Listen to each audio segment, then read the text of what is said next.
Hi everyone. Welcome to day two of this week's theme with Pro Beauty India, where we're doing Young Guns 2. I think Swati's already here. Hi, Vikas. Hello. Hey. Surprise for you, it's me and not Kanishka. So you'll have to deal with me. Yes, I will. Okay. She gave minutes to How are you prepare for keeping? that. Very well, thank you. How are you doing? Good, all good. So I was just talking to the audience saying we're on day two of Young Guns 2. So it's a Mm-hmm. theme we created. I think it's already been 4 or 5 weeks since we did the first one. I mean, right Sure. now time is flying, and we have no idea where time's flying, but it's going. And I think we've been doing these live programs for I think about 14 weeks now. So this is about week 14, I think, of Pro Beauty Live Nice. and digital. Yeah. Um, and really excited that you could join us as one of the young guns that we're focusing on this week. And it's really about connecting with young talent across the industry. And this week we're as well as working with stylists, we're working with those in the beauty industry and nails, etc. So it's just bringing young talent and giving them a platform to really kind of talk about their journey so far, and to also inspire other young talent who are out there, or talent looking to also join the industry. So I think it's great that Yeah, you absolutely. could come and share some of your tips as well for the community. No, it's been great. I think overall as a team, you guys have been working on various topics and, really been keeping like the beauty industry engaged, keeping them on top of, everything that's going on uh, during lockdown, post lockdown, as various states started opening up and. Yeah, So yeah, I think it's really nice, and I'm glad to be a part of it. We've been a part of a couple of sessions before this as well as a whole team. yes, So yeah. it's been great. Super. Yeah, and also it's been a great opportunity because I know that when we do our physical events, we don't often get to spend as much time connecting with the kind of the salon side and the stylist community and that side as much as we've been doing the Yeah, last 3.5 months. I think we've really enjoyed as a team, really connecting, yeah, with the kind of salon community as well in a lot yeah, more yeah, depth. yeah. Super. So before we start talking about, your journey and your role at Bodycraft, how are things going at the moment? So obviously you've been open about 6 or 7 weeks now in Bangalore. Um, Probably exactly 5.5 weeks or so. We opened on the Okay. 19th of May Okay. in Bangalore, our Bangalore centers. Our Bombay center is, I mean, barely a couple of days. We just started on Sunday. Okay, great. Is So that the clinic you started or the actual salon we as well? started the clinic and the salon as well. Our Super. Chembur Center and our Borivali and Kemp's Corner. They have opened with the bare basics that they are allowed to start with. I think it's Yeah. just the salon services, Yeah. just cut and color. But I mean, at least it's a start. At least the places Yes. have been opened up after, 3 months. So that's a that's a relief, so to speak. I think the stylists are feeling very relieved. It's a big struggle to travel in Bombay without public transport. That's So the other issue, yeah, because I was talking yeah, to some folks yesterday, and it's just saying just getting staff is the biggest challenge because most people live in yeah, the deep suburbs. yeah, They have to yeah, come by train, and it's pretty much impossible. And I know your mom was saying last month as well that you haven't been able to open the clinics because staff live so far away, and it's just figuring out that yeah. transport. It's a I headache. think Bangalore has been, I mean, it's come a long way from where we were maybe when, you had a last conversation. Hmm. But I mean, because it's going to take a lot of time for the overall industry. While we do see, that excitement in the first week, 10 days, which is Yeah, yeah, when a lot of the clients who've been desperate kind of come back and, the place is active and buzzing. I mean, as active as it can be. yeah, Um, I think with the fresh increase in numbers and surge in cases, even in Bangalore and Karnataka, I think there is a fear factor and there is a nervousness which by and large exists among a large part of the population. So as I said, it's nowhere close to where we were, when before lockdown. Yeah. So I think it's something that, and I'm saying this purely because I think everyone, all our counterparts in the industry, they need to be prepared for the fact that they should not let the first week, 10 days or 2 weeks being the deciding factor for what's going to come in later. They should be prepared for the fact that there might be a lull. And I mean, in Bangalore, we are having the monsoons as well. So by the evening, it becomes really, really quiet. And, because the rain starts coming in and stuff. And I'm sure that's probably the case in Bombay as well. So once it kicks in, it's a bit late here, but once it kicks in, it will be quiet as well.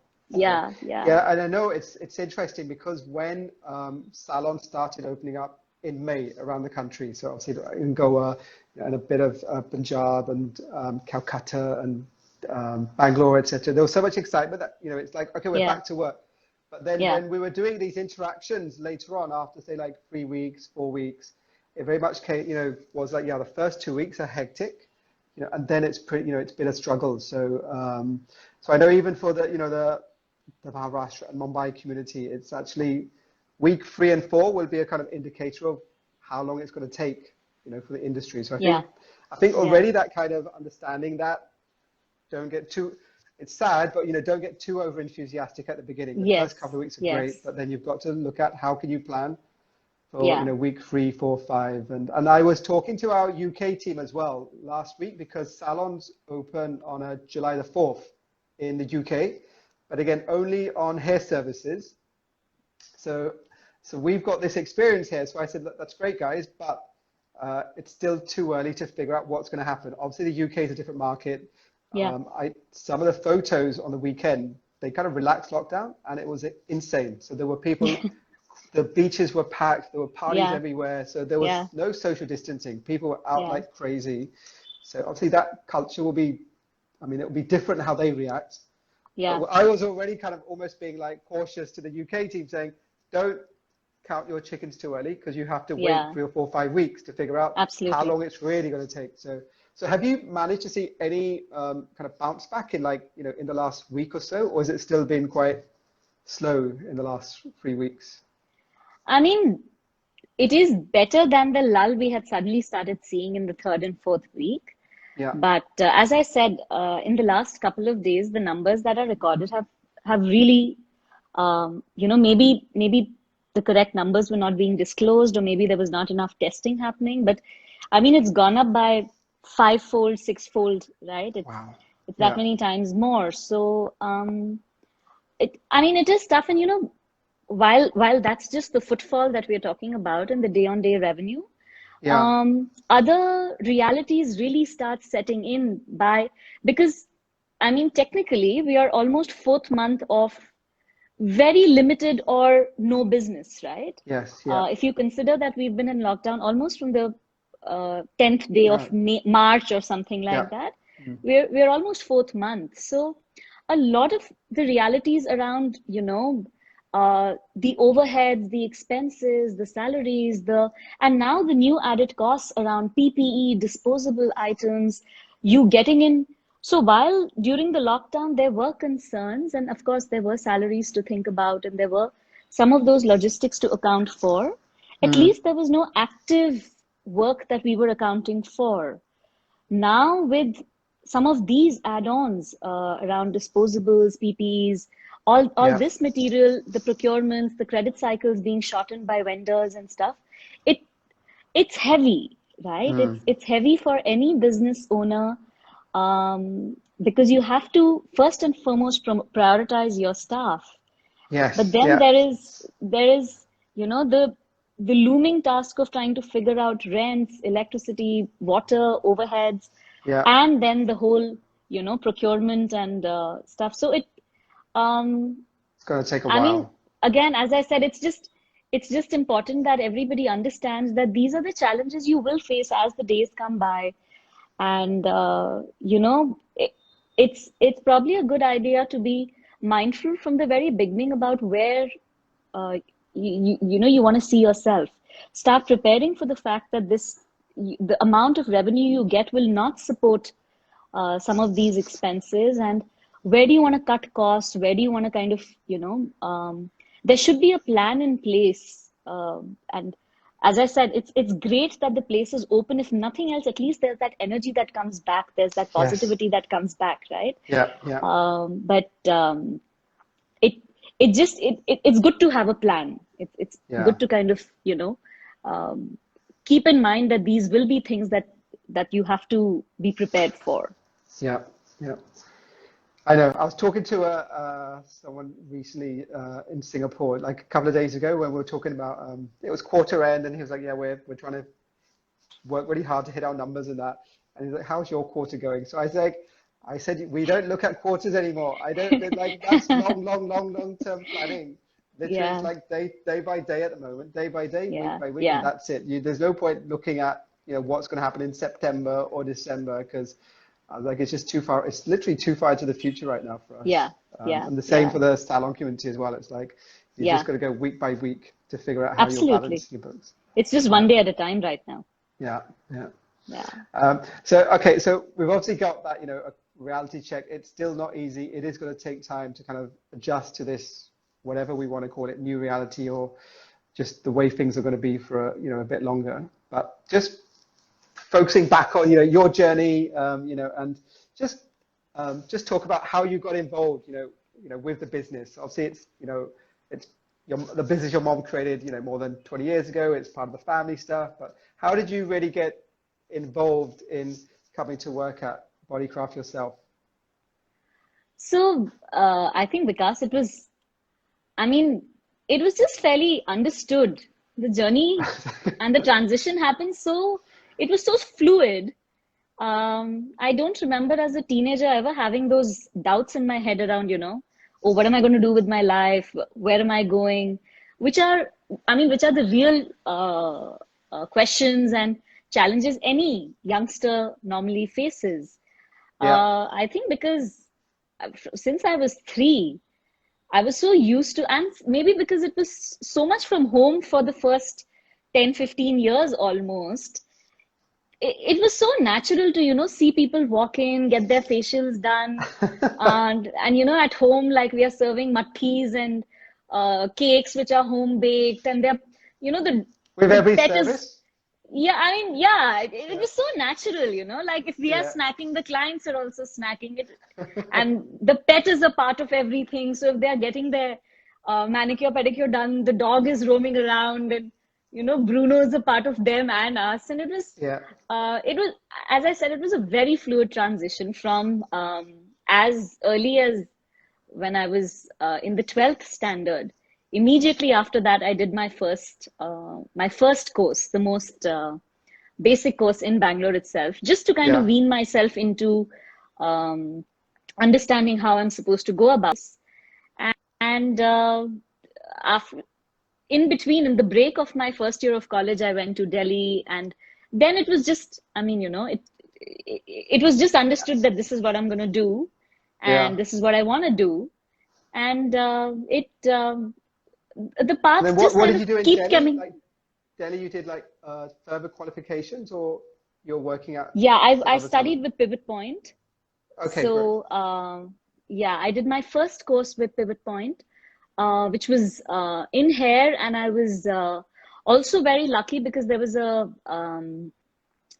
another friend of mine who was doing the course. I had met her at the course, and she was a makeup artist, and she had just done her course from UK. So, you know, she kind of trained me initially in my first course in makeup as well. And Wow. from there, because mom was so much into beauty and skin, and her knowledge and expertise around it was so strong, uh, we felt it would be a good idea for me to work on the hair side of things, since that was not really covered. Mm. So from there, all the courses followed. I decided that I want to pursue hair and makeup. And yeah, I went to Bombay after that, and then London happened, and then there were various courses in Australia, Singapore, which Yeah. become more just like your follow-up kind of education. So I mean, yeah, education is a great point because I think it's fundamentally so important, to further your career and develop it. And In India, obviously everyone knows, you've got places like, Vidal Sassoon and Tony and Guy, and, you've got great academies globally. India has, obviously, Vidal Sassoon well at with you guys, and you've got various academies, but how did you go about trying to figure out which courses and which academies to go to? Because that would be a great tip for those listening, because here there's a lot of different academies and a lot of different education, and it's not always easy to pick the right one here, in India. So how do you go about, as a kid, doing that kind of research and knowing where to go? So, Vikas, it was very raw when I started. Even what we have right now, I mean, it was far from existent at that point of time. We're referring to almost about, 15, 18 years back. So what came as a huge support was our association with Vela. I mean, we were one of the first few brands to associate with Vela, and the MD at that time, Werner, I think he kind of shared that vision around just building youth talent. So my first courses, in fact, in Bombay were completely with Vela. I went there almost for, I think, a couple of months, where I did a series of education, all their modules around color, smoothing, alchemy. I mean, every course that was there, they kind of plugged me into that. And because I was there, I was a part of every form of internal and external education that they kind of, had. It was with their support and, with their association with Vidal Sassoon, Vela has a close association with Vidal Sassoon, that I was also then able to pursue my education in, London with Sassoon. And then, that's amazing. And then the future courses, I mean, as a part of just my quest for learning and them understanding that they want to kind of help build that.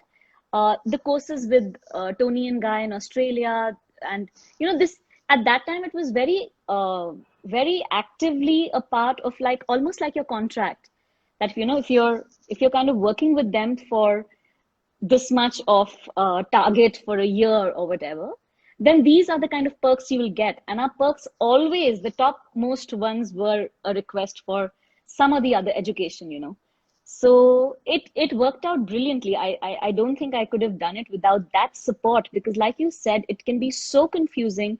You don't know which institute is offering you the best. And let's be honest, it's very, very expensive for any youngster to consider.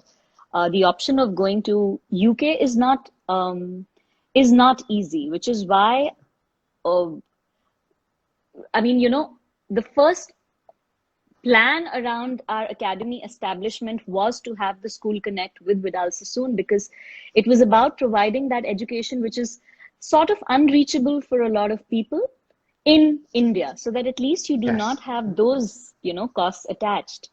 But if you are, I mean, India still is far from being able to provide the vocational education to a youngster, right?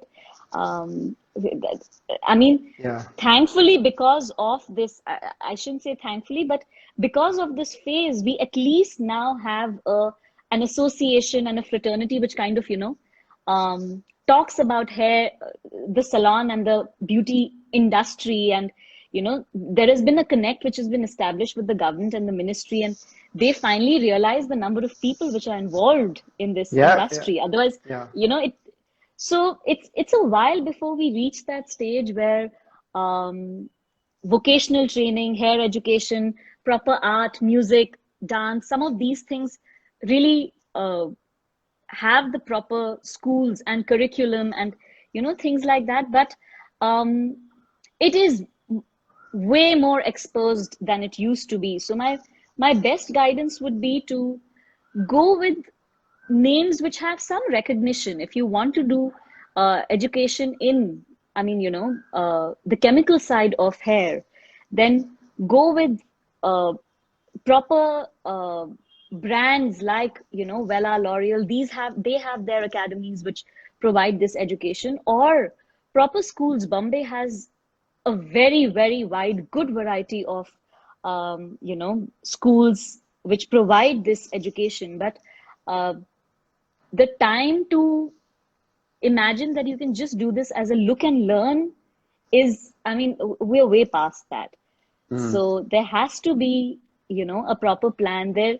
Um, there should be somebody whose help you kind of seek. You should kind of reach out to, um, you know, some names, kind of try and figure out if you can get that little guidance from people around what you can pursue. I mean, I feel fairly recognized names in the industry are still very reachable, right? Like even if you consider a Nalini ma'am who I was with on the show the last time, an Yeah, institute like yeah. that is so, I mean, it's so much in reach, right? You can reach out to them, you can seek guidance from them around these things. So um, I think it's important that a little research goes into it.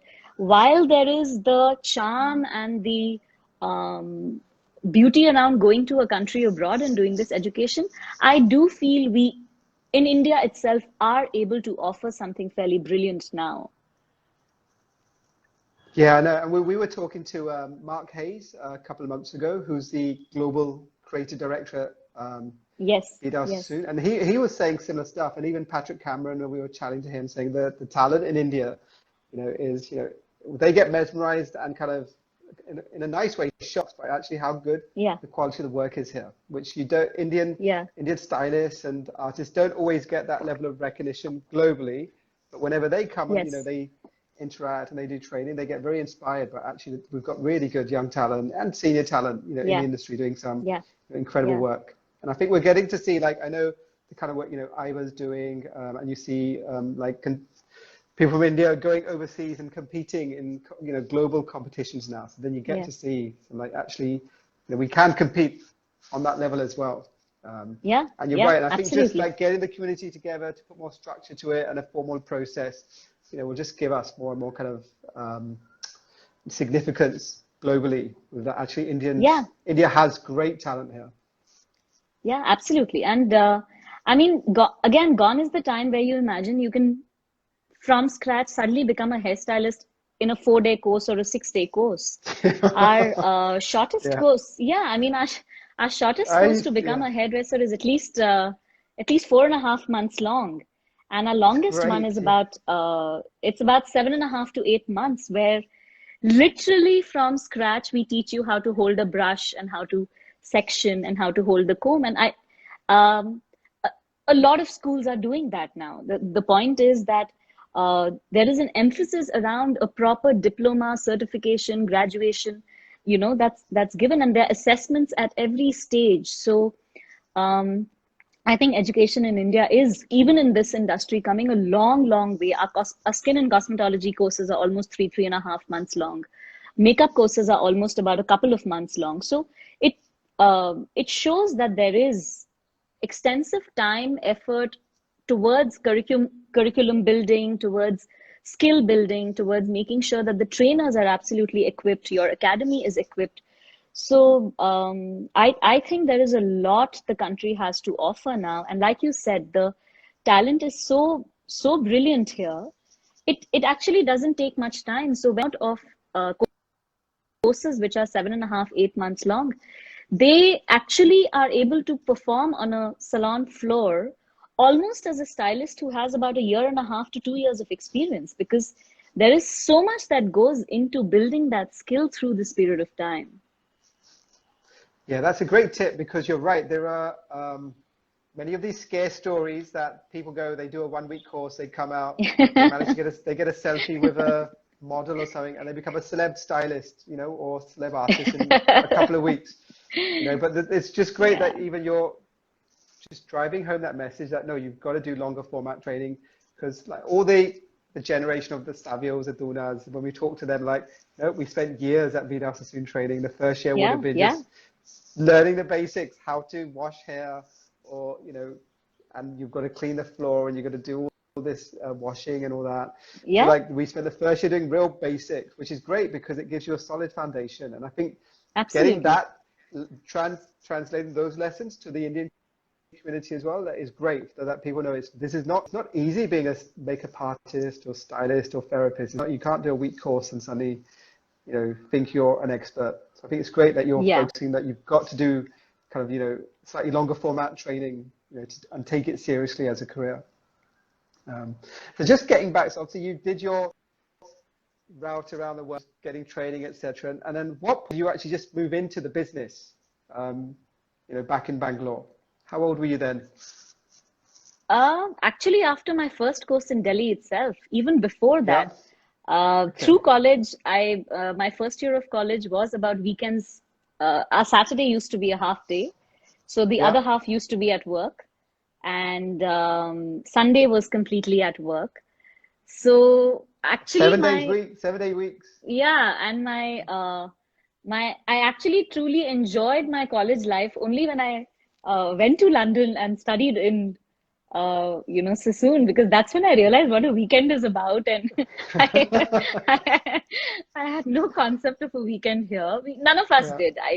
I think it's only very recently, probably in the last couple of years, that we've even started considering Sundays off. When I first got married, I think my husband and his family were really aghast at the fact that every time there was a Sunday, affair planned, I would just be like, "Oh, it's a work day," and it took time to kind of familiarize them, with the concept that Sunday is a working day It's a for busy us. day. It's a really busy day. Yeah, Yeah. yeah. So yeah, as I said, almost from the beginning of college, that's what the routine used to be like. It was mainly my mom and me at that point of time. So Yeah. it was about and we were kind of doing everything. We would do the service, we would do the billing, we would do the welcome, we would do the Oh, wow. consultation. It was a very home run affair even at that time, even though we had moved out of home and we Yeah. were in a setup. It we didn't know the concept of like a formal billing and having a system with data. And I mean, this is honestly all that is stuff my brother really introduced to the business. We both were just calm, calm, calm, calm, all the time.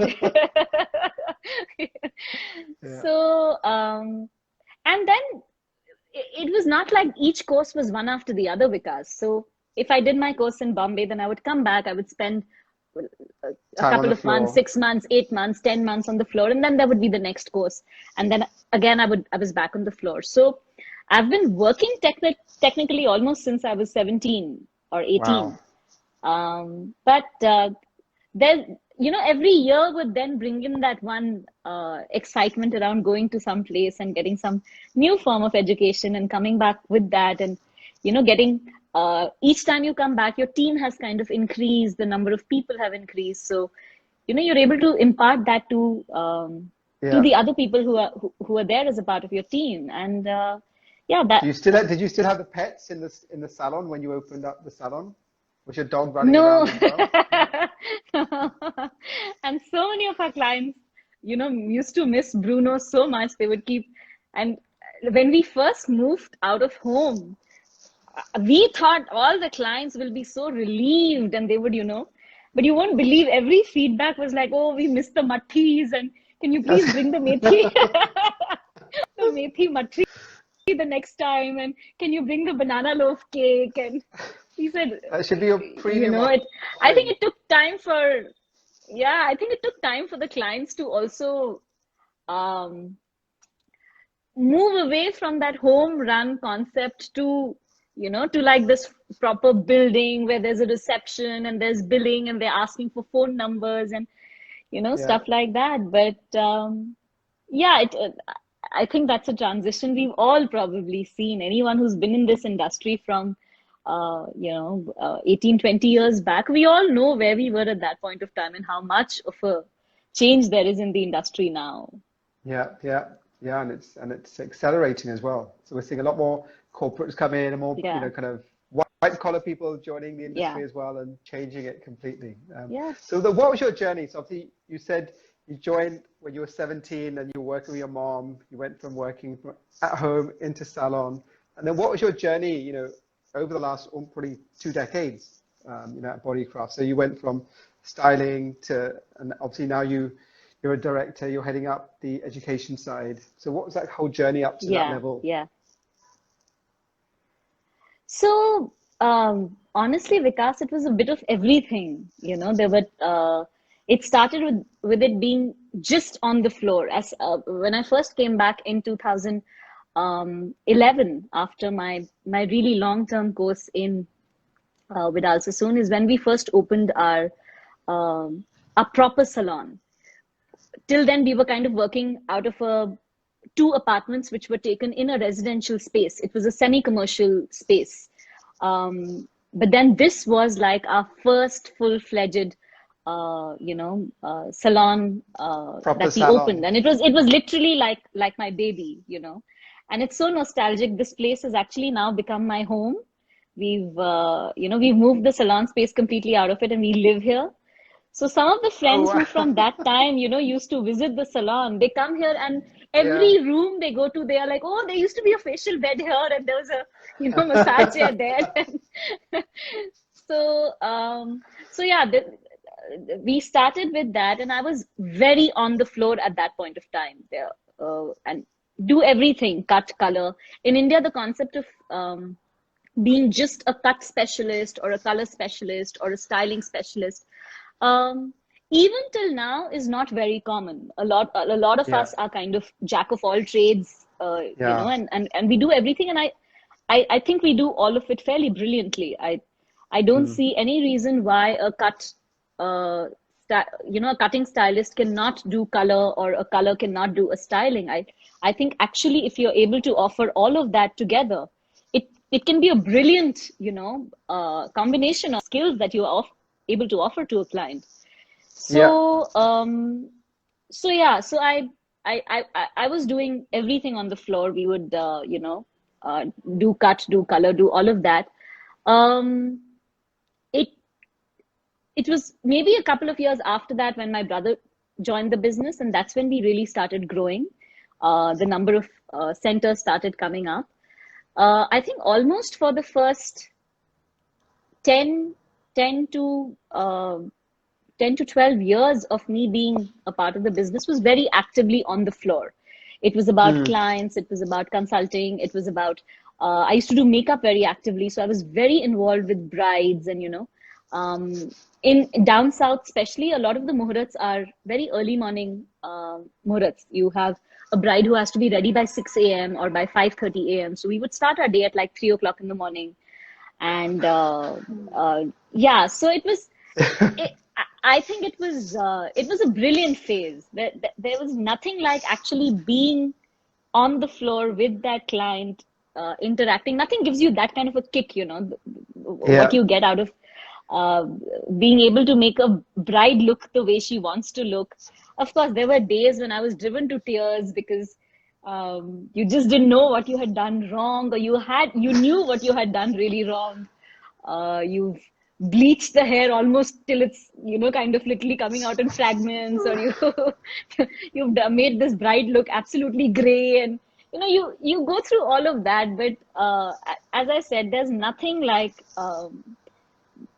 that fulfillment that you get out of actually doing that on the floor. It was brilliant.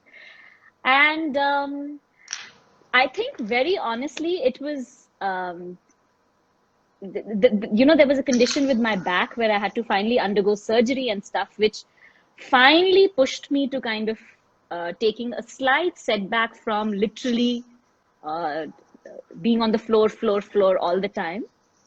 And that's when I took a slight step back and started working more towards a role which was not that much micromanagement. Otherwise, it was very, very difficult for us to, kind of let go of not being involved with each and every client. I can imagine. Each and every staff and things like that. So yeah, it was maybe around 2014 or so when I started taking a little, breather, so to speak, in terms of not being on the floor all the time. Started getting more involved. The role moved more towards consulting, spending more time with the team, building the team a little bit, evaluating people who join us. Kind of a lot of the recruitment would happen personally from my side, in support with it, one or two seniors. That's Yeah. when we started focusing a lot more on people and education, and coming up with formats which, in association with different companies, what more we can offer, and that's where it kind of started transitioning towards. Got it. Yeah. And then it finally, I mean, I'll be honest, there were phases, post that, where it was like, okay, do I really want to be in this? Because I think personally, my concept of growth was never this huge. I had never imagined to be a part of, something which is 18 centers and across the city, and that it was always a little intimidating for me, and Yeah. slightly out of my comfort zone. I would have been very happy having like my one or two places, and just because Chai I'm Matti and literally Bruno OCD. running around. Yeah. No, I mean, more than that, I'm very OCD. My concept of perfection is like to the T, right? So even a cushion which is slightly out of place will bother Yeah. me in a place. So uh, Okay. this was huge, where, I mean, obviously in this, if these many places, then you have to let go a little around that, being that anal, right? You look at Yeah. some Yeah. stuff, you see it and you ignore it, and you realize that there's a lot more stuff which is more important, which requires a lot more attention, right? So it I think it was a phase where I felt very lost at some point of time. I did not know if I could um, run as fast as this was running, and the concept of marketing, the concept of having we were very word of mouth till Yeah. then, so very new. I'm with marketing team. I started spending some time with the front desk. I started dabbling with completely back office, spending time only with the academy, not being on the floor at all. Did a lot of that, and Vikas, it just helped me realize your dreams, your vision, your idea of where you see yourself can always change. And it's true when they say that, never say never. I would have never thought that I would have gotten involved with like a marketing team and tried to plan what offers we can have, and what are the new introductions we can have, how this is going to look, how we're going to promote it. I never thought of ever being involved in that part of the business. I never thought I will go completely back end and be missing from Yeah. the Yeah. floor, so to speak.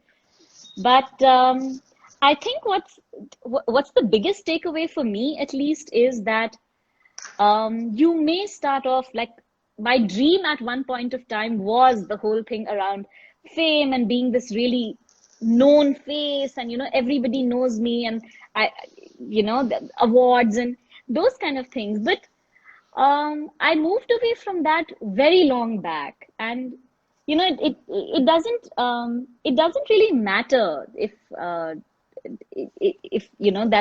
if I'm there on all the magazines, or if I'm not, if I'm talked about by everyone, or if I'm not. It So I think, as I said, the biggest takeaway would be that just be open. Just don't tie yourself down to just a dream you had maybe 20 years back or 15 years back, because as life takes you through, you'll realize that there are new dreams, there are new things which can become fascinating, and the whole passion which was towards clients, while that's still a huge passion for me, it's now moved towards people. So for me now, the most important thing in my organization would be how my team can grow. Where can I take my person who joins me as an apprentice to a senior, to a creative, to a director, to a trainer, right? And how I can tie in their career goals to their personal goals, how through these they can reach a stage where they can buy that plot of land they want to buy, or buy the car, or go on that holiday that they want to go for, or how through their career growth they can even open their own salon someday. So yeah, I think somewhere life has come a full circle, so to speak. And I, now nothing is more fulfilling than seeing that, like a stylist of mine who worked with us for years recently came back from her hometown, and she showed me pictures of the salon she's opened there. She had her baby, and Vikas, Wow. it's amazing. We have some people who joined us as housekeeping, as security, who now look after the complete accounts of a center, who now, heading styling, who are heading makeup, who are one of the senior most therapists. And I think it goes to show that if you're really determined and if you believe in yourself, then you can really achieve it. Your language barriers don't matter, your background does not matter. These are all just in your mind. It's just about putting yourself completely out there and just taking the plunge. Yeah, I mean, it's a great, I think, before we get a bit more into that, I wanted to say hi, Blessing, and hi, Yashesh, and hi, Sapani. They're messaging saying hi to you as well, Swati. Hey, hello But that's everyone. incredible. Yeah. Um, d- was there a point where you realized, because like you said, there was a phase where you're getting lost because, you came in and you loved being at the front end. Obviously, you got your injury and you said you went for that phase of getting lost and then you kind of pivoted to like being rather than client centric and being kind of acknowledged for the work you're doing. And, you get that immediate payback when you're working on clients and you're transforming them. There's an immediate reward. There is risk as well if it goes wrong, but there's an immediate recognition.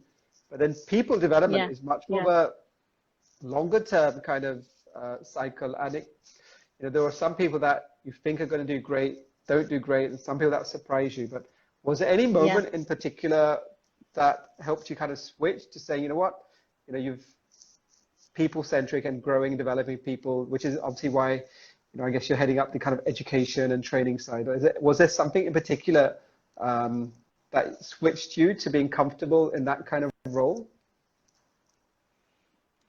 I don't know if I can define that as a particular incident or a particular moment as such, but I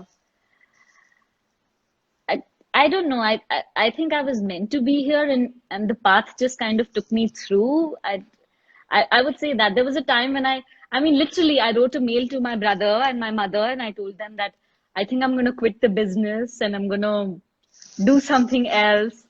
And I think they went into shock. They did not know what. You wrote them an And email. Could you not talk to them? no, I sent them an email. It was an official email which was marked to. So, Is it like dear Mrs. Gupta and Mr. Gupta? yeah, Yeah. yeah. I don't think I always refer to my brother as Sahil Bhaiya, but I don't even think I said Bhaiya. I think I said, Dear Mr. Sahil Gupta. It was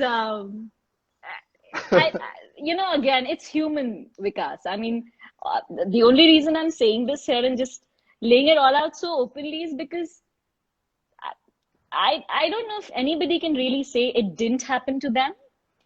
So it was, and then I had this dream of opening a restaurant. I still remember I told my best friend that it's going to be a breakfast joint and we're going to call it Sunny Side Up. So it was so many different thoughts I dabbled in. I approached my mentor. She saw me through a huge part of my education and really worked on um, building my skills. And she always really wanted me to see wanted to see me as like this brand, like the brand Swati Gupta. And I could never understand this concept of becoming a brand. But I Yeah. approached her and I told her, what are my options? What if I want to move, to another country and I want to just do something outside of this whole. Maybe it was just the phase where, the growth was really scaring me. You know, the, the fact that this is just something, as I said, something that I had not envisioned. Yeah. Um, Yeah.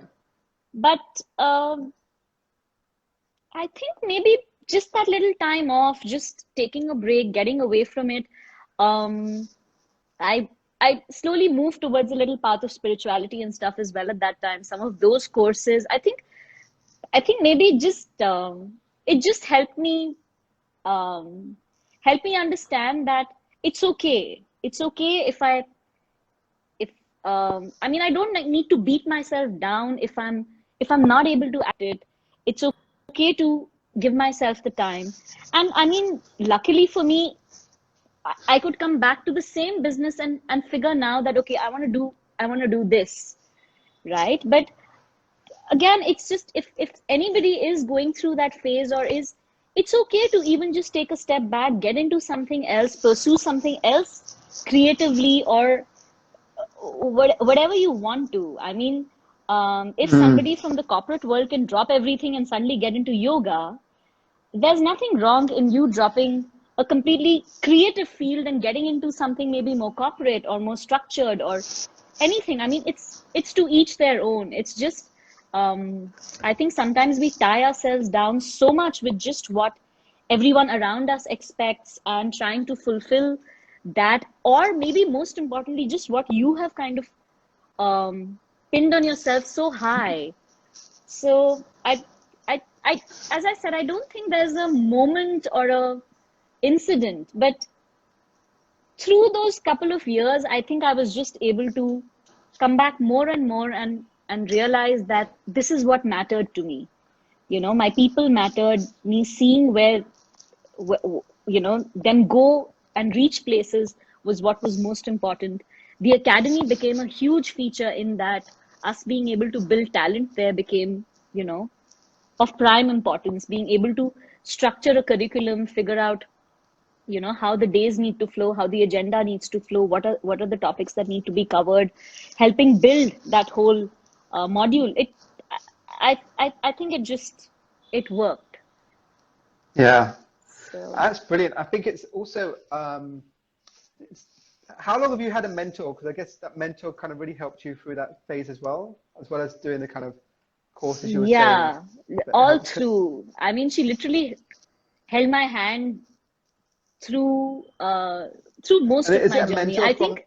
was it a mentor from the industry or is it someone Yeah, kind yeah, of it's a outside the mentor from the industry? industry. It was a lady called Daisy who was with Vella at that point of time. So she was one of my, of course, there were, trainers when I studied in Bombay itself. My first trainer, Michelle, Hyacinth, Sylvia, some of these people kind of first taught me when I Wow. was in the industry. But uh, then in Bangalore, through and through the whole, you know, she Daisy kind of was with involved with Bodycraft as a whole. So she kind of helped me understand the team better, plan curriculums for them, plan the modules for them, the career progression. That kind of guidance came from her. And then personally, she kind of really took me on. She's moved to Singapore now on a very high post with Vella and more like, that region education and stuff like that. But we still keep in touch, and she played a very, very important role. She without literally telling me what to do, she was just there to kind of steer me, you know, That's great. and keep me Yeah. kind of I mean, it's grounded. so And important. yeah, yeah, Um, I mean, it's really important that, and it's great that you're sharing those experiences for even, younger stylists or stylists that may be going through this kind of, you know, obviously you're much younger than this, but that kind of whole crisis, midlife crisis, but a midlife crisis as a yeah, stylist kind of thing, that, yeah, career yeah, crisis, that where do I go? And, especially if you're a creative person, but then, like you said, you had to take more of a back seat because of, your injury and that. So that could be, but it's great that you're saying, or showing that how you've been able to adapt that, and it's not easy. You don't hear many examples of the creative stylist being able to transition to kind of yeah, management or business roles that effectively, yeah, right? And I think, yeah, it's a great tip for others to say, look, there's a whole career journey from entering as, someone on the floor that you've got, if you're looking at over 30, 40 years, that you could transition to being so many different things within that whole career journey. So what are some of the tips then that you could give others with regards to, especially the creative people on the floor, the younger ones, like what tips could you give them with regards to how to look after the management and business side? Because that's not easy for, the creative mind. It isn't. I mean, it can be really tough for even some of our trainers who are at a fairly senior position. For some of them, um, coming back with reports and coming back with these Excel sheets and stuff. I mean, it's scary. It's really scary for them. But um, as I said, Vikas, it becomes very important after a stage if you want to see yourself grow. I mean, if you want to just kind of stay at that level where you're just working on the clients and you're not really keen to transition to a role which is leadership, which is taking over a place, which is, eventually maybe becoming a trainer, then it's fine. But if you are kind of looking at yourself becoming, um, because after a head stylist, that is the next level. A salon will expect you to kind of take on that center, take on the team, take on a lead team, role of leadership. And then, either you look after one or two or three centers, or you maybe take on the academy. You move to a stage where you're going to look after students. So in either of these roles, if you find yourself there, there will be some amount of business aspects that you have to start looking at. You have to start looking at um, how through those salons that you have taken over, you're going to generate revenue, how you're going to keep your people energetic to be able to deliver. Um, you need to understand some maths around it. So I think the best way to go about it is by understanding that you can't be blocked to it. You can't allow just that spreadsheet or that Excel to kind of, you know, get the better of you. You can seek Mm. help. You can be honest with the owner or with the CEO or whoever is there from the management side. You can honestly tell them that these are challenges you face and where do you need the support, where do you need the um, um, education maybe around some of those things. And Yeah. but the reality is that if you want to come into roles like that, you have to be able um, to learn numbers. You have to be able to learn sheets. Of course, there will be the whole aspect where you'll create the catalogs and the spring collection, the winter collection. That's one side which is going to give you the kick and the thrill. But you Yeah. have to Yeah. kind of have the balance of also working with um, understanding how that business is going to grow under your skill, how the team is going to grow, how you're going to keep the clients the happiest, because that's Yeah. what the owner will expect from you. They will ask you those questions, right? Mm. So I think it's about finding the balance as well. Yeah, and I think the phase we're going through now with this whole kind of lockdown COVID stuff and numbers is going to be critical. Yeah, Numbers bringing yeah, back clients. I think it almost becomes a practical kind of. This is now practical work for yeah, those stylists and everyone who's in the salon. Forget your theory of management right now, where it's hands-on. Helping the business run and yeah, to keep going week by week. So this becomes the practical hub for them. yeah, And I think you're right. absolutely. It's and it's the realities, right? So obviously you can go and do your creative work, but now the realities are how do you get the customers back, and how do you keep how do you do your inventories and your billing and manage your costs? So it's I think it's a great lesson you're giving to others that you get it from the creative, but there is so much more beyond that. And Yeah, like you've managed to transition so well from front end to the kind of operational side, and then found your peace with actually peace and heart in the people side of the business. Um, yeah. cool. So before we wrap up, what next for the brand Swati Gupta? So, what are you kind of looking at next as you kind of grow and develop? Not becoming a brand at all. That's the most scary. Becoming brand and throwing myself out there in that sense is the most scary. Our immediate challenge, honestly, Vikas, will just be to kind of deal with this time, stabilize the businesses, maybe take some Hmm. really tough calls around. you know, how we can continue. Only time will tell around that. And Yeah.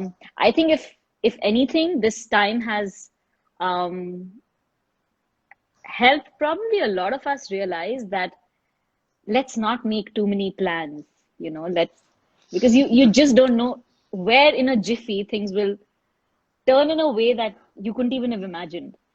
So Yeah. the plan right now, I think, is just to not make plans, just to uh, provide the comfort and the support for the team which really needs it, be there for them, Mm. and you know, just in every way possible, make sure that we can be there for our clients in you know, being the best we can in all the forms of safety, hygiene that we can, because it's only with our people and with our clients, if we are able to develop that comfort and that trust, that you know, we can go anywhere. So I think at this point of time, that's probably the only thing that's on our mind, just to Yeah. you know, make sure that we're able to take care of these needs. Yeah. And I think the journey you've been through has probably, I think your team, I think the team at Bodycraft and that team and your clients and your team, they seem to have a great person, you know, on hand to kind of look after them, because you know, kind of your journey and how you've transitioned to being so focused on development and people. So this is probably gonna, I guess it might be one of your biggest challenges you've had to date, and kind of everything coming together now to look at how do you, you know, support people, Yeah, yeah, at Bodycraft and your customers as well over yeah. this phase. Yes, absolutely. Great. So yeah, I want to. You know what? 1 hour has flown by. So it's just, it's incredible, and I'm really inspired. You know, so not am I, but I think it's inspirational for who, you know, for the audience listening, about this whole journey from you as a 3-year-old seeing your mom at home doing all this work, and you know the Jaimatis and Bruno running around, to, you know, getting into it as a stylist, wanting to be, and it is easy to get swayed by the kind of sexiness of the Yeah, industry and yeah, being a brand, and then try, you know, how you've transitioned and grown with the role. So I think that's great, because so even I know when I go to salons, you think, where are these stylists going to be in a few years? But you can grow and develop, you know, as a stylist, you know, within the segment. So I think it's fantastic.